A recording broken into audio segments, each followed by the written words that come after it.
Takes podcast with Lawrence Henderson, where we are always seeking to be humble, open, and transparent.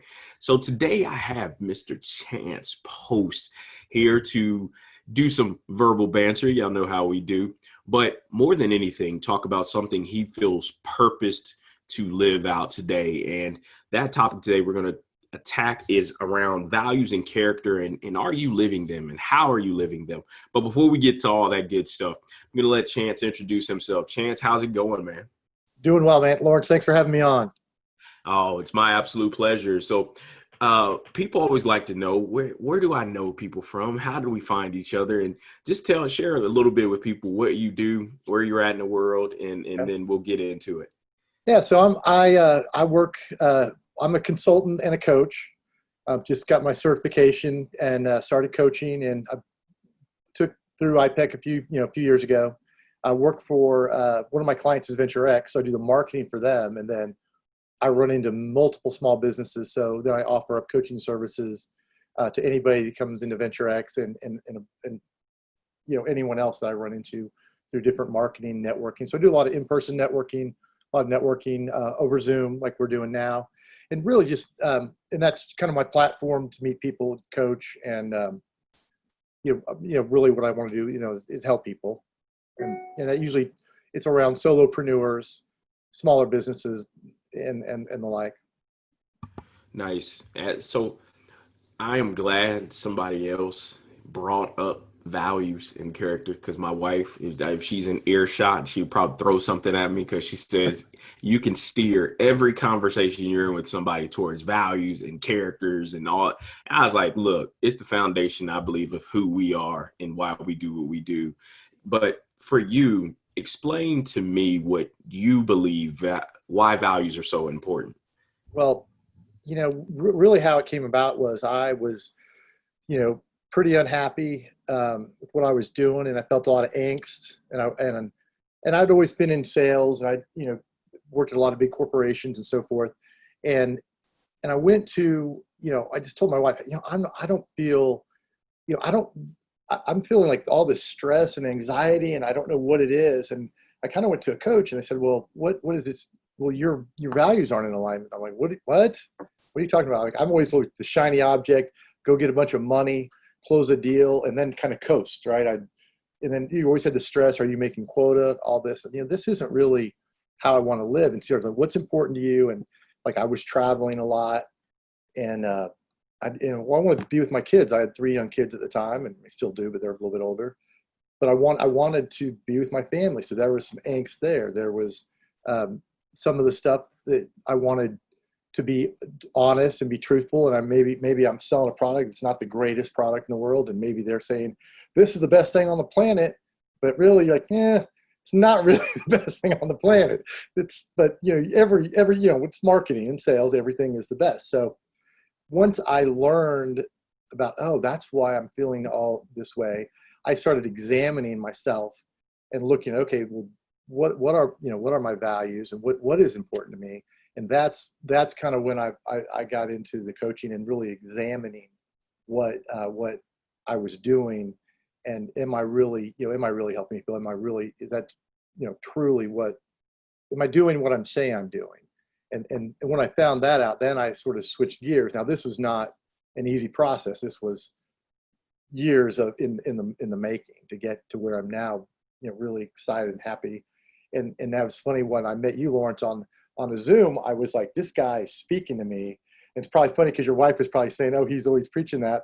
And they just like, oh, I instantly connected with you over this. So it was so cool. And so I started thinking about it, and just really resonated with me. And then I'm coaching some clients, and really they're unhappy, and like, well, what really is it? And in that, really, if you can kind of get your values down, I just feel like that's your roadmap. That's where you start. And then you can kind of go from whatever else there is. But if your values aren't in alignment, you've got no compass. Man, I tell you, it's to me, when I got clear, right? And I love your use of the word alignment.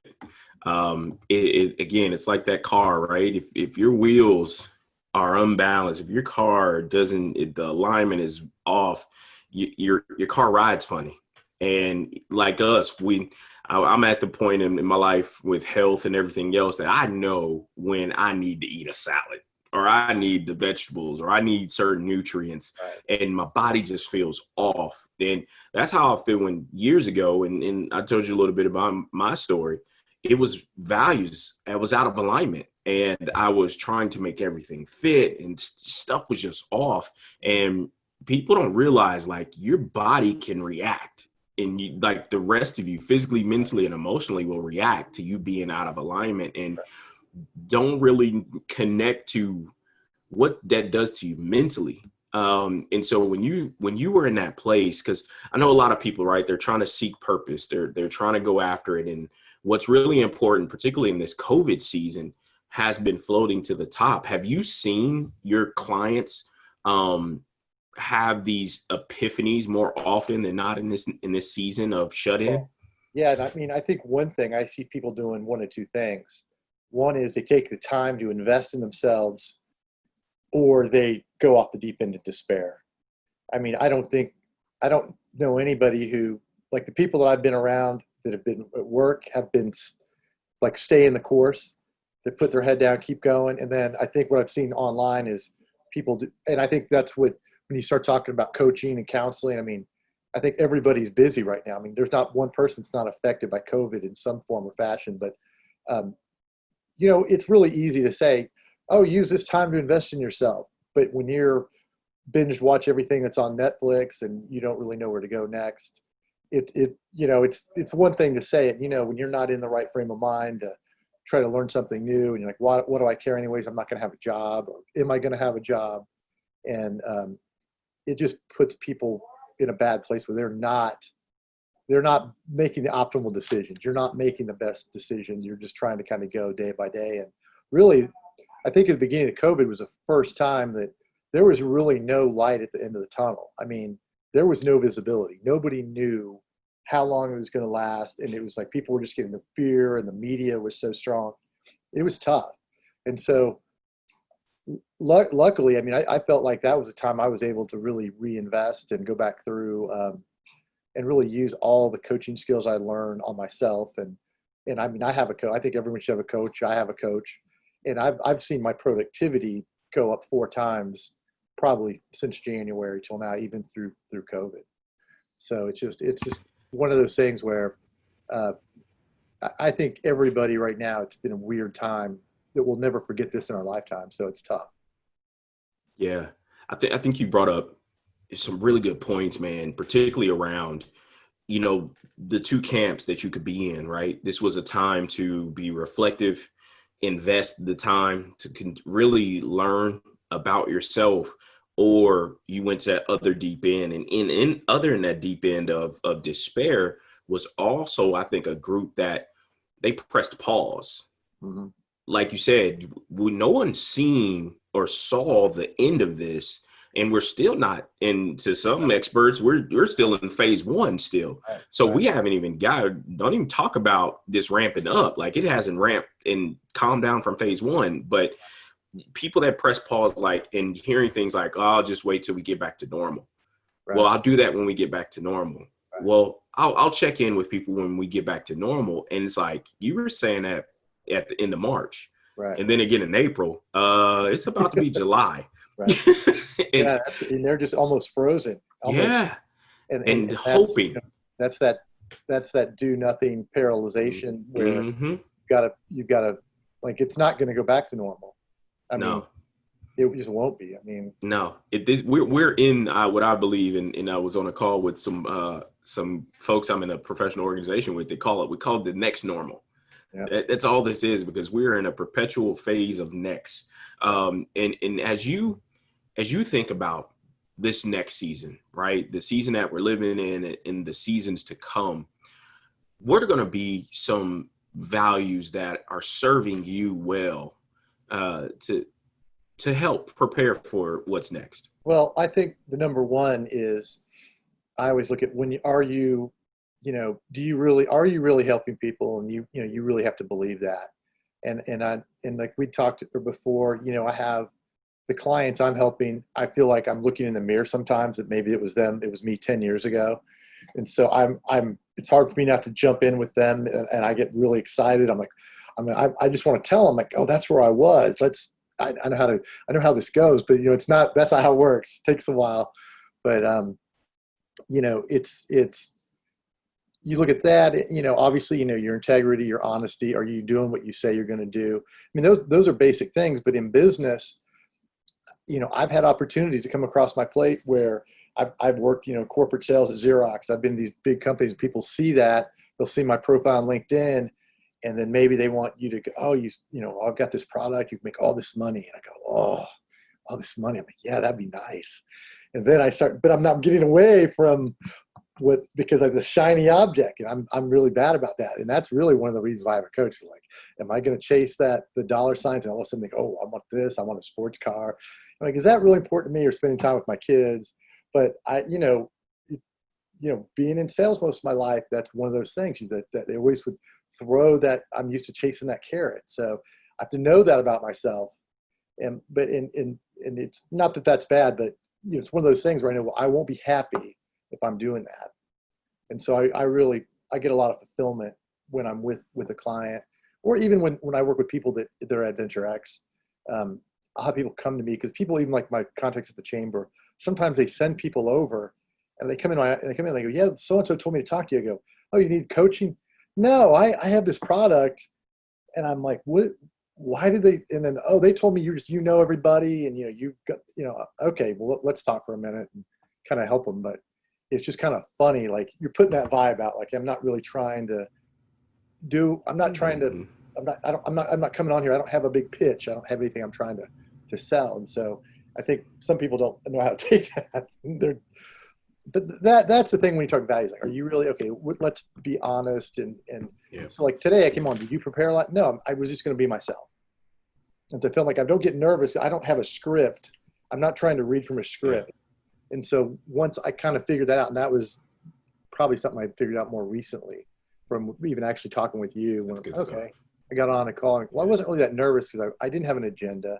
I was on, and if somebody wants help, they want to contact me. That's great, but I'm not up here I'm not trying to do like my next big event or anything right now. I mean, you'll know when I'm selling something, because I'll be on another video, like the used car salesman jumping up and down.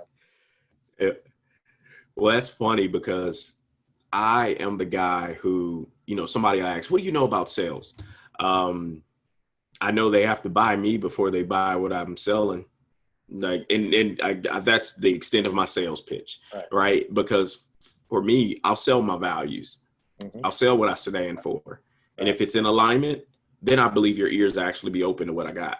Right. And I believe that way of thinking, that level of authenticity, is really what people are gravitating towards. Because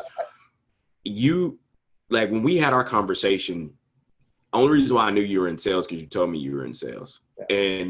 But we were talking, right? And I literally, I probably to this day, you probably gave yourself a little less credit than you actually. I probably wouldn't know if you were selling me something. Right. I would just be trying to figure out when I'm going to say yes when you stop talking, because you got me, right? You had me at hello when you told me it was all about an honesty and integrity. Like, all right, those are my key words. Those are my triggers, right? Yeah. And I think as a coach, being able to hold that space for somebody, right? To get to that place of discovery as it pertains to awareness of what's been serving them. Well, how has their life been progressing up to this point, and what's been the ruling mainstays in their life, right? What does integrity in action actually look like? And I think that's why people hear the word values and characters, and they almost talk about it in aspirational terms versus action. Honest.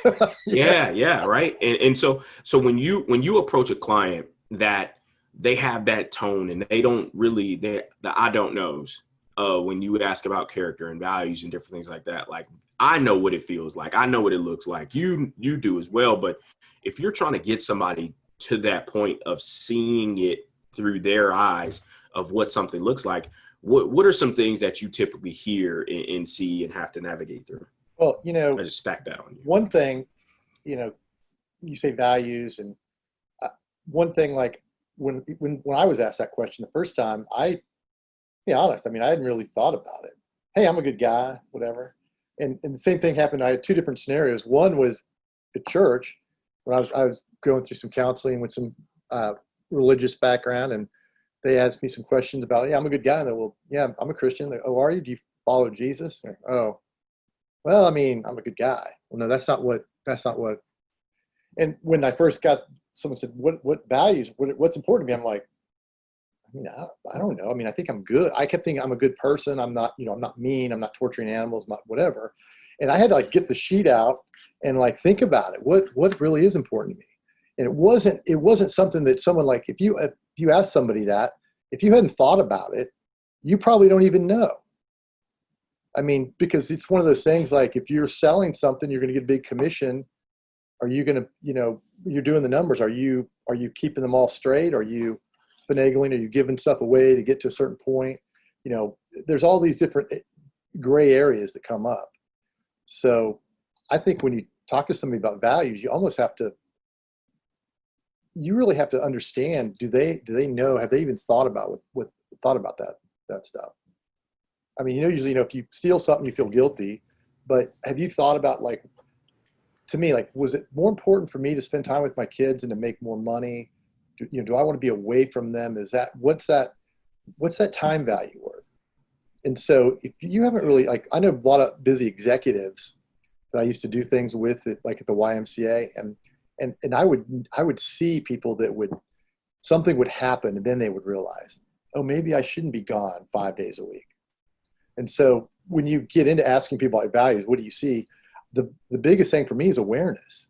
Are they really even aware of what's happening? Are you at the grind 50 hours a week and you don't even know what's happening in your life? That's my biggest, when that comes up. Yeah. And it brings back to me one of the things in this season of life, whether it's COVID or whether it's, the topics of social justice or lack thereof,